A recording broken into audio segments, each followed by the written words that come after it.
ಮುನ್ನುಡಿ. ಭಗವದ್ಗೀತೆ ಪಂಚಮ ವೇದವೆಂದು ಪ್ರಖ್ಯಾತವಾಗಿರುವ ವ್ಯಾಸ ಪ್ರಣೀತ ಮಹಾಭಾರತದ ಭೀಷ್ಮ ಪರ್ವದಲ್ಲಿ ಬರುವುದು. 700 ಶ್ಲೋಕಗಳನ್ನೊಳಗೊಂಡ ಈ ಗೀತೆ ಹಲವು ಶತಮಾನಗಳಿಂದಲೂ ಹಿಂದೂಗಳಿಗೆಲ್ಲ ಒಂದು ಪರಮ ಪವಿತ್ರವಾದ ಧರ್ಮ ಗ್ರಂಥವಾಗಿದೆ. ಇದನ್ನು ಹೇಳುವವನು ಆ ಜನ್ಮಸಿದ್ಧ ಅವತಾರ ಶ್ರೇಷ್ಠ ಸ್ವಯಂ ಭಗವಂತನೇ ಎಂದು ಜಗತ್ತಿನಲ್ಲಿ ಪ್ರಖ್ಯಾತನಾದ ಶ್ರೀಕೃಷ್ಣ. ವ್ಯಾಸರು ಇಡೀ ಮಹಾಭಾರತವೆಂಬ ತೈಲವನ್ನು ದಾರಿ ಎರೆದದ್ದು ಭಗವದ್ಗೀತೆ ಎಂಬ ಒಂದು ದಿವ್ಯ ಜ್ಯೋತಿಯನ್ನು ಪೋಷಿಸುವುದಕ್ಕೆ. ಅಂದಿನಿಂದ ಇಂದಿನವರೆಗೆ ಎಷ್ಟೋ ಆಚಾರ್ಯರು, ಯೋಗಿಗಳು, ಭಕ್ತರು, ಕರ್ಮಪಟುಗಳು, ಜ್ಞಾನಿಗಳು ತಮ್ಮ ಜೀವನದ ಹಣತೆಯನ್ನು ಅದರಿಂದ ಹತ್ತಿಸಿಕೊಂಡಿರುವರು. ಇದೊಂದು ನಿತ್ಯ ಪಾರಾಯಣ ಗ್ರಂಥ. ಧರ್ಮ ಸಂಕಟದಲ್ಲಿ ಸಿಕ್ಕಿದಾಗ ಅದರಿಂದ ಪಾರು ಮಾಡುವ ಗ್ರಂಥ. ಸುಖ ದುಃಖಗಳಲ್ಲಿ, ಲಾಭ ನಷ್ಟಗಳಲ್ಲಿ, ಜಯಾಪಜಯಗಳಲ್ಲಿ ಗುರಿ ಮರೆಯದಂತೆ ಸದಾ ನಮ್ಮನ್ನು ನಿತ್ಯ ಸತ್ಯದ ಕಡೆಗೆ ಸೆಳೆಯುತ್ತಿರುವ ಧ್ರುವತಾರೆಯಂತಹ ಗ್ರಂಥ. ಸನಾತನ ಧರ್ಮದ ಪೂರ್ಣ ಪ್ರತಿನಿಧಿ ಎಂಬ ಮಾತು ಈ ಒಂದು ಗ್ರಂಥಕ್ಕೆ ಅನ್ವಯಿಸುವಂತೆ ಮತ್ತಾವುದಕ್ಕೂ ಅನ್ವಯಿಸಲಾರದು. ಭಗವದ್ಗೀತೆಯಲ್ಲಿ ಎಲ್ಲರಿಗೂ ಸ್ವಾಗತವಿದೆ. ಸಾಂಖ್ಯಯೋಗ, ದ್ವೈತ ವಿಶಿಷ್ಟಾದ್ವೈತ, ಅದ್ವೈತ, ಕರ್ಮ, ಜ್ಞಾನ, ಭಕ್ತಿ ಎಲ್ಲವೂ ಇಲ್ಲಿ ಮಿಲನವಾಗಿವೆ. ಇದು ಹಿಂದೂ ಧರ್ಮಕ್ಕೆ ಮಾತ್ರ ಅನ್ವಯಿಸುವುದಿಲ್ಲ. ಎಲ್ಲೆಲ್ಲಿ ವಿಭೂತಿ ಪುರುಷರು ಇರುವರೋ ಅಲ್ಲೆಲ್ಲ ನಾನೇ ಇರುವೆನು ಎಂದು ಶ್ರೀಕೃಷ್ಣ ಸಾರುವನು. ಗೀತಾ ಸಂದೇಶ ಪ್ರಾರಂಭವಾಗುವುದಕ್ಕಾಗಿಯೇ ಭಾರತ ಯುದ್ಧವೆಂಬ ಹಿನ್ನೆಲೆ ಸೃಷ್ಟಿಯಾಗಿರುವಂತೆ ಕಾಣುತ್ತೆ. ಯಾವುದೋ ಒಂದು ನಿರ್ಜನ ಪ್ರದೇಶವಲ್ಲ, ಅರಣ್ಯವಲ್ಲ, ಗಿರಿ ಗುಹೆಯಲ್ಲ. ಹೇಷಾರವ, ಪಟುಗಳ ಆರ್ಭಟ, ಶಂಕರನ ಕಹಳೆಗಳ ದಿಗಬಿತ್ತಿ ಬೀರಿಯುವಂತಹ ನಿನಾದದಿಂದ ತುಂಬಿ ತುಳುಕಾಡುತ್ತಿರುವ ಕುರುಕ್ಷೇತ್ರವೇ ಅದು. ಪಾಂಡವ ಕೌರವರ ಅಪಾರ ಸೇನಾ ಸಾಗರ ಕುರುಕ್ಷೇತ್ರದಲ್ಲಿ ಕಾದಲನುವಾಗಿ ನಿಂತಿದೆ. ಪಾಂಡವರು ಬಾಲ್ಯದಿಂದಲೂ ಕೌರವನ ಕುಟಿಲ ತಂತ್ರಗಳಿಗೆ ಒಳಗಾಗಿ ಬೆಂದು ನೊಂದು ಅವಮಾನ ಹೊಂದಿ ಕೌರವನಿಂದ ತಮಗೆ ಬರಬೇಕಾದ ರಾಜ್ಯವನ್ನು ಬೇಡಿ ನಿರಾಶರಾಗಿ ಶರದ ಮೊನೆಯಲ್ಲಿ ಕಾದಿಲ್ಲದೆ ಬೇಡಿದರೆ ದೊರಕುವುದಿಲ್ಲವೆಂದು ಅತಿರಥ ಮಹಾರಥರನ್ನೊಳಗೊಂಡು 7 ಅಕ್ಷೋಹಿಣಿ ಸೈನ್ಯದೊಂದಿಗೆ ಯುದ್ಧ ಮಾಡುವುದಕ್ಕಾಗಿ ಕುರುಕ್ಷೇತ್ರಕ್ಕೆ ಬಂದಿರುವರು. ಪ್ರಳಯ ಮೊದಲಾಗುವುದಕ್ಕೆ ಯಮನ ಸೂರೆಗೆ ದ್ವಾಪರ ಯುಗದ ಶ್ರೇಷ್ಠತಮ ವ್ಯಕ್ತಿಗಳೆಲ್ಲ ಅವ್ಯಕ್ತದ ಗೋರಿಗೆ ಸಾಗಿ ಹೋಗುವುದಕ್ಕೆ ಕಾಲ ಸ್ವಲ್ಪ ಉಳಿದಿದೆ. ಅರ್ಜುನನು ಶ್ರೀಕೃಷ್ಣನನ್ನು ಸಾರಥಿಯಾಗಿ ಮಾಡಿಕೊಂಡು 2 ಸೈನ್ಯಗಳ ಮಧ್ಯದಲ್ಲಿ ತನ್ನ ರಥವನ್ನು ನಿಲ್ಲಿಸುವನು. ಯಾರ ಮೇಲೆ ಯುದ್ಧ ಮಾಡಬೇಕೆಂದು ಬಂದಿರುವನು ಅವರನ್ನು ಅರ್ಜುನ ಒಮ್ಮೆ ದಿಟ್ಟಿಸಿ ನೋಡುವನು. ಯಾರ ತೊಡೆಯ ಮೇಲೆ ತಮ್ಮ ಬಾಲ್ಯವನ್ನು ಕಳೆದರೋ, ಯಾರ ಆಶ್ರಯದಿಂದ, ಹರಕೆಯ ಬಲದಿಂದ ಯುವಕರಾಗಿ ಬಲಾಢ್ಯರಾಗಿ ಪ್ರಖ್ಯಾತ ಬೆಲ್ಲಾಳುಗಳಾದರೋ ಅಂತಹ ಕುರುಪಿತಾಮಹ ಭೀಷ್ಮನೇ ಸೈನ್ಯಕ್ಕೆ ಅಧಿಪತಿಯಾಗಿರುವನು. ಒಂದು ಕಡೆ ತನಗೆ ಧನುರ್ವಿದ್ಯೆಯ ದೀಕ್ಷೆ ಕೊಟ್ಟು ಜಗತ್ರಯದಲ್ಲಿ ಅಸೀಮ ಸಾಹಸಿಯನ್ನಾಗಿ ಮಾಡಿ ಹೆತ್ತ ಮಗನಾದ ಅಶ್ವತ್ಥಾಮನಿಗಿಂತ ಹೆಚ್ಚು ಪ್ರೀತಿಸುತ್ತಿದ್ದ ಗುರುವರ್ಯ ದ್ರೋಣಾಚಾರ್ಯರಿರುವರು. ಅಕ್ಕಪಕ್ಕದಲ್ಲೇ ಒಂದೇ ವಂಶದ ತರುವಿನಿಂದ ಕವಲೊಡೆದ ದಾಯಾದಿಗಳು, ಬಂಧುಗಳು, ಮಿತ್ರರು ಮುಂತಾದವರು ಇರುವರು. ಇವರನ್ನು ನೋಡಿದೊಡನೆ 14 ವರ್ಷ ಅರಣ್ಯದಲ್ಲಿ ಪಟ್ಟ ಕಷ್ಟವನ್ನು ಆತ ಮರೆಯುವನು. ಪೌರುಷದ ತನ್ನ ಜೀವನವನ್ನೇ 1 ವರ್ಷ ಬೃಹನ್ನಳೆಯಾಗಿ ಸವೆಸಿದ ಅವಮಾನವನ್ನು ಆತ ಲೆಕ್ಕಿಸನು. ದ್ರೌಪದಿಯ ಅವಮಾನದ ಸಮಯದಲ್ಲಿ ಮಾಡಿದ ವೀರ ಪ್ರತಿಜ್ಞೆ ಜಾರುವುದು. ಗೊಡ್ಡು ವೈರಾಗ್ಯದ ಬೂದಿ ಸಿಂಹ ಪರಾಕ್ರಮಿಯ ಅಗ್ನಿಕುಂಡವನ್ನು ಆವರಿಸುವುದು. ತಾಮಸಿಕ ಮೋಹ ದಯೆಯ ನೆಪದಲ್ಲಿ ಕಾಲಿಟ್ಟಿತು. ಮತ್ತೊಂದು ಗಳಿಗೆಯಲ್ಲಿ ಮಹಾಶಸ್ತ್ರಾಸ್ತ್ರಗಳನ್ನು ಕಾರುವ ಗಾಂಡೀವ ಕೈಯಿಂದ ಜಾರಿತು. ಕಣ್ಣಿನಲ್ಲಿ ಕಂಬನಿ ತುಂಬಿತು. ಅಂಗೋಪಾಂಗವೆಲ್ಲ ಕಂಪಿಸಿತು. ಯುದ್ಧ ಮಾಡುವುದೆಂತೂ ರಕ್ತದ ಕಾಲುವೆಯಿಂದ ರಣಭೂಮಿಯನ್ನು ಸಾರಿಸಿ ಜಯವಧುವಿಗೆ ಆಹ್ವಾನವೀಯಲೇ ಆಚಾರ್ಯರನ್ನು, ಪಿತಾಮಹರನ್ನು, ನೆಂಟರಿಷ್ಟರನ್ನು ಕೊಂದ ಕಲುಷಿತ ಕೈಗಳಿಂದ ಧರ್ಮದೇವಿಯನ್ನು ಆರಾಧಿಸುವುದೇ ಎಂದು ಯೋಚಿಸುತ್ತಾ ಕಾರ್ಪಣ್ಯ ದೋಷದ ಸ್ವಭಾವನಾಗಿ ಯುದ್ಧ ಮಾಡುವುದು ಧರ್ಮವೇ ಎಂದು ಶ್ರೀಕೃಷ್ಣನನ್ನು ಪ್ರಶ್ನಿಸುವನು. ಆಗಲೇ ಕುತಸ್ತ್ವಾಕಶ್ಮಲಮಿದಂ ವಿಷಮೆ ಸಮೂಪಸ್ಥಿತಂ ಅನಾರ್ಯುಜಷ್ಟಂ ಸ್ವರ್ಗ್ಯಂ ಕೀರ್ತಿಕರಮರ್ಜುನ ಕ್ಲೈಭ್ಯಂ ಮಾಸ್ಮ ಗಮಃ ಪಾರ್ಥ ನೈತತ್ವಯುಪಪದ್ಯತೆ ಕ್ಷುದ್ರಂ ಹೃದಯ ದೌರ್ಬಲ್ಯಂ ತ್ವಕ್ತ್ವೋತ್ತಿಷ್ಟ ಪರಂ ತಪ ಎಂದು ಗುಡುಗಿದಂತೆ ಮೊಳಗುವ ಗಂಭೀರವಾಣಿಯಿಂದ ಶ್ರೀಕೃಷ್ಣನ ಗೀತಾ ಸಂದೇಶ ಮೊದಲಾಗುವುದು. ಜ್ಞಾನ, ಭಕ್ತಿ, ವೈರಾಗ್ಯಗಳ ಬಿರುಗಾಳಿಯಿಂದ ತಾತ್ಕಾಲಿಕವಾಗಿ ಆವರಿಸಿದ ಅಜ್ಞಾನದ ಬೂದಿ ಹಾರಿ ಹೋಗುವುದು. ಸ್ವರ್ಗ ತಾನಾಗಿ ತೆರೆದ ಬಾಗಿಲಿನಂತೆ ಇದೆ ಧರ್ಮಯುದ್ಧ. ಗೆದ್ದರೆ ಇಹಲೋಕದ ಸೌಖ್ಯವಿದೆ, ಮಡಿದರೆ ಪರಲೋಕದ ಸೌಖ್ಯ. ಸ್ವಧರ್ಮಕ್ಕೋಸ್ಕರ ಮಡಿದರೂ ಶ್ರೇಷ್ಠವೇ ಎಂದು ಮುಂತಾದ ಪೌರುಷ ವಾಕ್ಯದ ಸಲಾಕೆಯಿಂದ ಅರ್ಜುನನ ಅಗ್ನಿಕುಂಡವನ್ನು ಮೀಟಿ ಪುನಃ ಕ್ಷಾತ್ರ ಪೌರುಷದ ಕಿಡಿಕಾರುವಂತೆ ಮಾಡುವನು. ಅರ್ಜುನನನ್ನು ನಿಮಿತ್ತ ಮಾತ್ರವಾಗಿ ಮಾಡಿಕೊಂಡು ಅಧರ್ಮದ ಕಳೆಯನ್ನು ಬೇರು ಸಹಿತ ನಿರ್ದಾಕ್ಷಿಣ್ಯವಾಗಿ ಕಿತ್ತೊಗೆದು ಶಾಶ್ವತ ಧರ್ಮವನ್ನು ಜಗತ್ತಿಗೆ ಬೋಧಿಸುವನು. ಗೀತೆಯನ್ನು ಬಿಟ್ಟರೆ ಮಹಾಭಾರತಕ್ಕೆ ಬೆಲೆಯಿಲ್ಲ, ಕಳೆಯಿಲ್ಲ.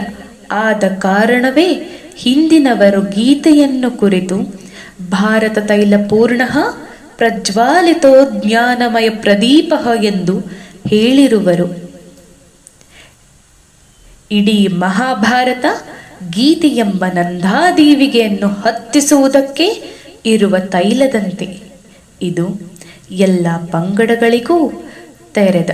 ಪಂಡಿತನಿಂದ ಪಾಮರನವರೆಗೆ ಓದಿದರೆ ತಿಳಿಯಬಹುದಾದ ವಿಚಾರದ ಓರೆಗಲ್ಲಿನ ಮೇಲೆ ತಿಕ್ಕಿದಾಗ ಹೇಗೆ ನಮಗೆ ತೃಪ್ತಿಯನ್ನು ಕೊಡಬಲ್ಲದೋ ಹಾಗೆ ಭಾವದ ನಾಡಿಯನ್ನು ಮೀಟಿ ಹೃದಯಕ್ಕೆ ಆನಂದವನ್ನು ಕೊಡಬಲ್ಲ ಜಗದ ಕಷ್ಟ ನಷ್ಟಗಳನ್ನು ಕಂಡಾಗ ಓಡಿ ಹೋಗದೆ, ಜಗ್ಗದೆ, ಕುಗ್ಗದೆ, ಎದೆಗೊಟ್ಟು ಅವುಗಳೊಂದಿಗೆ ಕೊನೆಯ ತನಕ ಹೋರಾಡುವಂತಹ ಕರ್ಮಯೋಗಿಗಳನ್ನು ಪ್ರೋತ್ಸಾಹಿಸುವಂತಹ ಸಂದೇಶವೊಂದು ಜಗತ್ತಿಗೆ ಬೇಕಾಗಿತ್ತು. ಶ್ರೀಕೃಷ್ಣನು ಈ ಅವಶ್ಯಕತೆಯನ್ನು ಮನಗಂಡು ಗೀತೆಯಲ್ಲಿ ಒಂದು ಮಾರ್ಗವನ್ನು ತೋರಿರುವನು.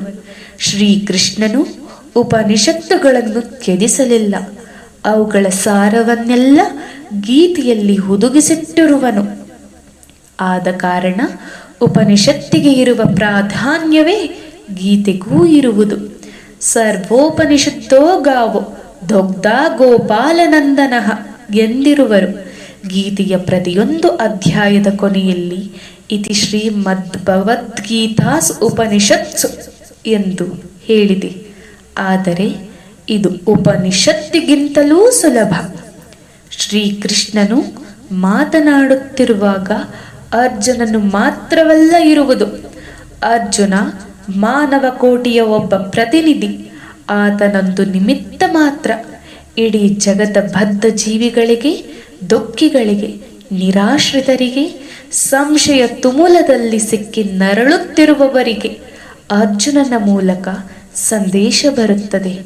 ಶ್ರೀಕೃಷ್ಣನ ಮುಂದೆ ದ್ವಾಪರಯುಗದ ಅಂತ್ಯ ಮಾತ್ರವಲ್ಲ ಇರುವುದು, ಅನೇಕ ಶತಮಾನಗಳನ್ನೊಳಗೊಂಡ ಕಾಲಚಕ್ರವೇ ಅವನ ಮುಂದೆ ತಿರುಗುತ್ತಿದೆ. ಎಲ್ಲ ದೇಶದಲ್ಲಿಯೂ ಎಲ್ಲ ಕಾಲದಲ್ಲಿಯೂ ಜೀವಿಗಳು ಯಾವ ವ್ಯಕ್ತಿಯನ್ನು ಅನುಸರಿಸುತ್ತಿರಲಿ, ಪಂಡಿತನಾಗಿರಲಿ, ಪಾಮರನಾಗಿರಲಿ, ಯತಿಯಾಗಿರಲಿ, ಗೃಹಸ್ಥನಾಗಿರಲಿ, ಎಲ್ಲರಿಗೂ ಉಪಯೋಗವಾಗುವಂತಹ ಅಮೃತವಿದೆ ಇಲ್ಲಿ. ಶ್ರೀ ಶಂಕರಾಚಾರ್ಯರು ಗೀತಾಭಾಷ್ಯವನ್ನು ಬರೆಯುವಾಗ ಗೀತೆಯನ್ನು ಸಮಸ್ತ ವೇದಾರ್ಥ ಸಾರ ಸಂಗ್ರಹಭೂತಂ ತದರ್ಥ ವಿಜ್ಞಾನೆ ಸಮಸ್ತ ಪುರುಷಾರ್ಥ ಸಿದ್ಧಿ ಎಂದಿರುವರು. ಭಗವದ್ಗೀತೆಯಲ್ಲಿರುವುದು ಒಂದು ತತ್ವವಲ್ಲ, ಒಂದು ಸಂಪ್ರದಾಯವಲ್ಲ. ಇದೊಂದು ಹಿಮಾಲಯ ಪರ್ವತ ಸ್ತೋಮದಂತೆ ಹಲವು ತತ್ವಗಳ ಶ್ರೇಣಿ.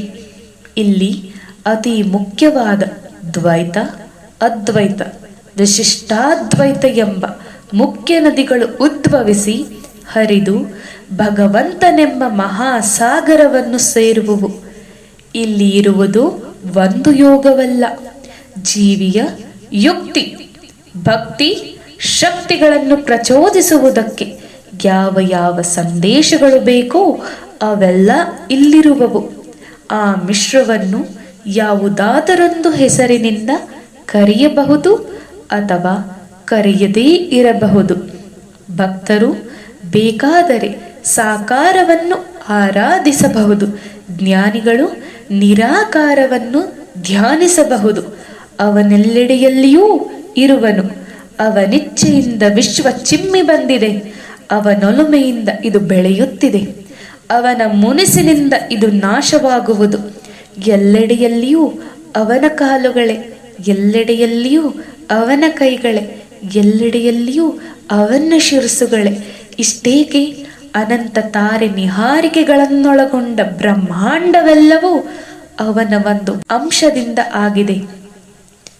ಈ ವ್ಯಕ್ತದಲ್ಲಿ ಅವನು ಬರೆಯದಾಗುವುದಿಲ್ಲ. ಇದನ್ನು ಮೀರಿರುವನು.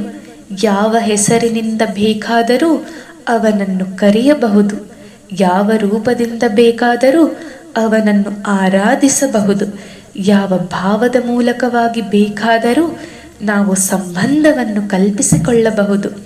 ಶ್ರೀಕೃಷ್ಣನು ಇನ್ನೂ ಒಂದು ಹೆಜ್ಜೆ ಮುಂದುವರಿದೂ ಹೋಗುವನು. ಭಕ್ತನು ಯಾವ ನೆವದಿಂದಲಾದರೂ ಇವನ ಹತ್ತಿರ ಬರಬಹುದು. ಎಲ್ಲರನ್ನೂ ಮೆಟ್ಟಿಲು ಮೆಟ್ಟಲಾಗಿ ಮುಕ್ತಿಗೆ ಸೆಳೆಯುವನು. ಭಕ್ತರಲ್ಲಿ 4 ವಿಧ: ಆರ್ತ, ಜಿಜ್ಞಾಸು, ಅರ್ಥಾರ್ಥಿ, ಜ್ಞಾನಿ. ಅವರಲ್ಲಿ ಜ್ಞಾನಿಯು ಅತ್ಯಂತ ಪ್ರಿಯನಾದರೂ ಉಳಿದವರನ್ನು ಉದಾರಿಗಳೆನ್ನುವನು. ಏಕೆಂದರೆ ಕಾಮದಿಂದ ಪ್ರೇರಿತನಾಗಿ ಇಂದು ಭಕ್ತ ದೇವರ ಹತ್ತಿರ ಬಂದರೂ ಅವನ ಕಾಮವೆಲ್ಲ ಕ್ರಮೇಣ ಸೀದು ಹೋಗಿ ಪೂರ್ಣ ಭಕ್ತಿಯೊಂದೇ ಕೊನೆಗೆ ನೆಲೆಸುವುದು. ಆಧ್ಯಾತ್ಮಿಕ ಜೀವನದಲ್ಲಿ ಮುಂದುವರಿದು ಗುರಿ ಸೇರಬೇಕಾದರೆ ಹೆಜ್ಜೆ ಹೆಜ್ಜೆಗೆ ನಮ್ಮ ಹೀನ ಸಂಸ್ಕಾರಗಳೊಂದಿಗೆ ಹೋರಾಡಬೇಕು. ಬಾಹ್ಯ ಜಗತ್ತಿನಲ್ಲಿ ಮಾನವನು ಮಾಡುವ ಸಾಹಸವನ್ನೆಲ್ಲ ಮೀರಿದೆ ಆಂತರಿಕ ಜಗತ್ತಿನ ಸಾಹಸ. ಕಡಲಾಳಕ್ಕೆ ಮುಳುಗಬಹುದು, ಮುಗಿಲೆತ್ತರಕ್ಕೆ ಹಾರಬಹುದು, ಅಣುವನ್ನು ಭೇದಿಸಿ ಅದರ ರಹಸ್ಯವನ್ನು ಹೊರಗೆಡಬಹುದು. ಕಣ್ಣಿಗೆ ಕಾಣುವ ಅರಿಗಳ ಸೇನಾ ಸಮೂಹವನ್ನು ಹಲವಾರು ಶಸ್ತ್ರಾಸ್ತ್ರಗಳ ಸಹಾಯದಿಂದ ಗೆಲ್ಲುವುದು ಸುಲಭ. ಆದರೆ ಕಣ್ಣಿಗೆ ಕಾಣಿಸದ ನಮ್ಮ ಮನಸ್ಸಿನ ಅಂತರಾಳದಲ್ಲಿದ್ದು ಆಸೆಯ ಬುದ್ಬುದಗಳನ್ನು ಹೊರಗಿಡುತ್ತಿರುವ ಬಡಬಾನಲನನ್ನು ಶೋಧಿಸಿ ನಿರ್ನಾಮ ಮಾಡುವುದು ಅತ್ಯದ್ಭುತವಾದ ಸಾಹಸ. ಅದು ಕೆಲವು ದಿನಗಳಲ್ಲಿ ಮುಗಿಯುವುದಿಲ್ಲ, ಕೆಲವು ವರ್ಷಗಳಲ್ಲಿ ಮುಗಿಯುವುದಿಲ್ಲ, ಹಲವು ಜನ್ಮಗಳನ್ನೇ ಅದಕ್ಕೆ ಮೀಸಲಾಗಿಡಬೇಕು.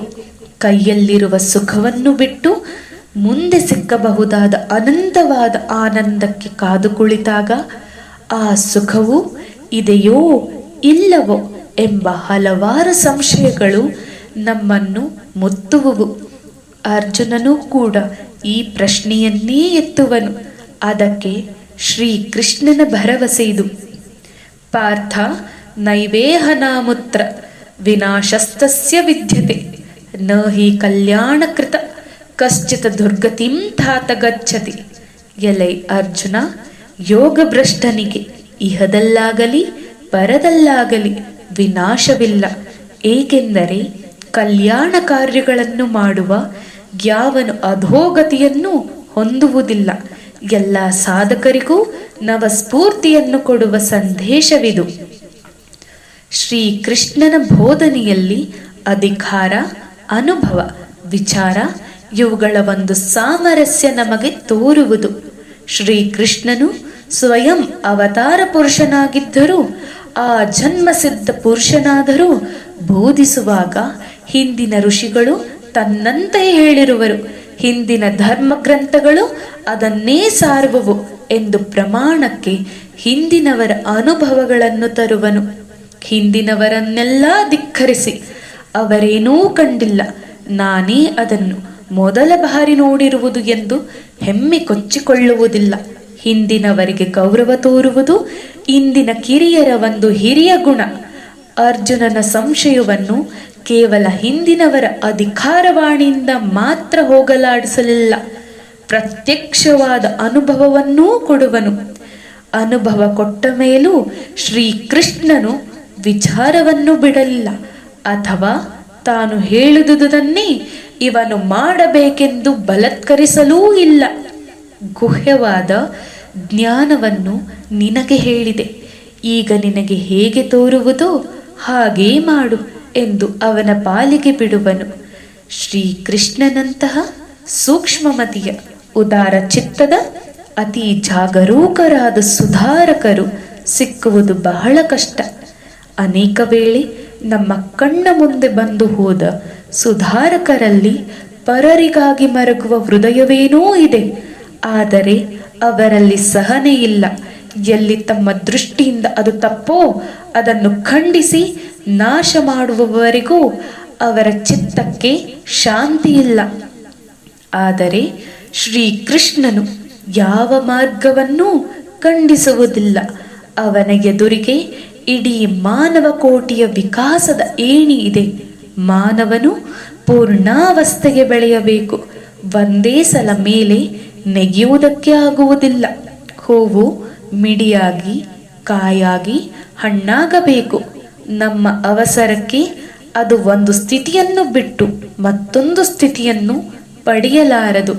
ಮಗುವು ಹುಡುಗನಾಗಿ, ಯುವಕನಾಗಿ ಜಗದ ಸುಖ ದುಃಖಗಳ ಪೆಟ್ಟನ್ನು ತಿಂದು ಮಾಗಬೇಕು.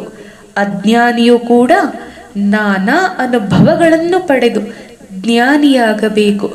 ಶ್ರೀಕೃಷ್ಣನು ಯಾರನ್ನೂ ದೂರುವುದಿಲ್ಲ. ಮೆಟ್ಟಿಲು ಮೆಟ್ಟಲಾಗಿ ಅವರನ್ನು ಮೇಲಕ್ಕೆ ಎತ್ತಲು ಪ್ರಯತ್ನ ಪಡುವನು. ಗೀತೆ ಆಧ್ಯಾತ್ಮಿಕ ಜೀವನದಲ್ಲಿ ಆಗಲೇ ಒಂದು ಮಟ್ಟವನ್ನು ಮುಟ್ಟಿರುವವನಿಗೆ ಮಾತ್ರ ನೆರವಾಗುವ ಗ್ರಂಥವಲ್ಲ. ಆಧ್ಯಾತ್ಮಿಕ ಜೀವನದಲ್ಲಿ ಆಗ ತಾನೇ ಕಣ್ತೆರೆದ ಎಳೆಯ ಹಸುಳೆಯಿಂದ ಹಿಡಿದು ಸಿದ್ಧಿಯ ಪರಮ ಪದವನ್ನು ಮುಟ್ಟದ ಪರಮಹಂಸನವರೆಗೆ ಅವರವರಿಗೆ ಬೇಕಾದ ಸಲಹೆಗಳಿವೆ. ಗೀತೆ ಕಾಲಾನಂತರ ವ್ಯಕ್ತಿಗೆ ಮುಕ್ತಿಯನ್ನು ಕೊಡುವ ಗ್ರಂಥ ಮಾತ್ರವಲ್ಲ, ಇಹದಲ್ಲಿ ಜೀವರಿಗೆ ಸುಖವನ್ನು, ಇಡೀ ದೇಶದಲ್ಲಿ ಸಮಾಜಕ್ಕೆ ಸಕಲ ಕಾರ್ಯರಂಗದಲ್ಲಿಯೂ ಒಂದು ಹೊಸ ಹುರುಪನ್ನು ಕೊಡಬಲ್ಲದು. ಇದು ಪಾರಾಯಣ ಗ್ರಂಥವಾಗಿ ನಾಲಿಗೆಯ ಮೇಲೆ ನಲಿದಾಡಿದರೆ ಸಾಲದು. ಇದು ಮುಖ್ಯವಾಗಿ ಅನುಷ್ಠೇಯ ಗ್ರಂಥ. ಇದರ ಭಾವ ನಮ್ಮ ಹೃದಯದ ಆಳಕ್ಕೆ ಹೋಗಬೇಕು. ಗೀತಾಮೃತ ನಮ್ಮ ಜೀವನದ ತಾಯಿ ಬೇರಿಗೆ ತಾಗಬೇಕು. ಆಗ ಮಾತ್ರ ನಮ್ಮ ಆಲೋಚನೆ ಮತ್ತು ಕ್ರಿಯೆ ಪ್ರಗತಿಗಾಮಿಗಳಾಗುವುವು. ಗೀತೆ ನಿತ್ಯ ಕಾಲದ ಧರ್ಮ ಗ್ರಂಥ, ಕಾಲ ಕಳೆದಂತೆ ಮಾಸುವುದಿಲ್ಲ. ನಮ್ಮ ಜೀವನವೇ ಒಂದು ಕುರುಕ್ಷೇತ್ರ.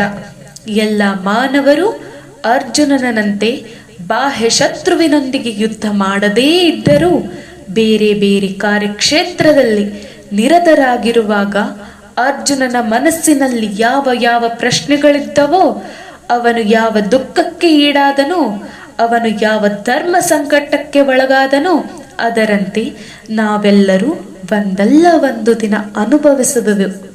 ಶ್ರೀಕೃಷ್ಣ ಪಾರ್ಥನಿಗೆ ಮಾತ್ರ ಸಾರಥಿಯಲ್ಲ, ಎಲ್ಲ ಜೀವರ ರಥಕ್ಕೆ ಸಾರಥಿ ಅವನು.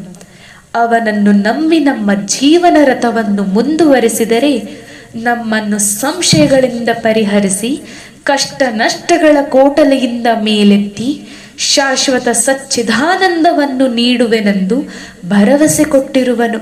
ಶ್ರೀಕೃಷ್ಣ ಇಡೀ ಮಾನವ ಕೋಟಿಗೆ ಎಲ್ಲ ಕಾಲಕ್ಕೂ ಎಲ್ಲ ದೇಶಕ್ಕೂ ಕೊಟ್ಟ ಭರವಸೆಯನ್ನೊಳಗೊಂಡಿದೆ ಶ್ರೀಮದ್ ಭಗವದ್ಗೀತೆ.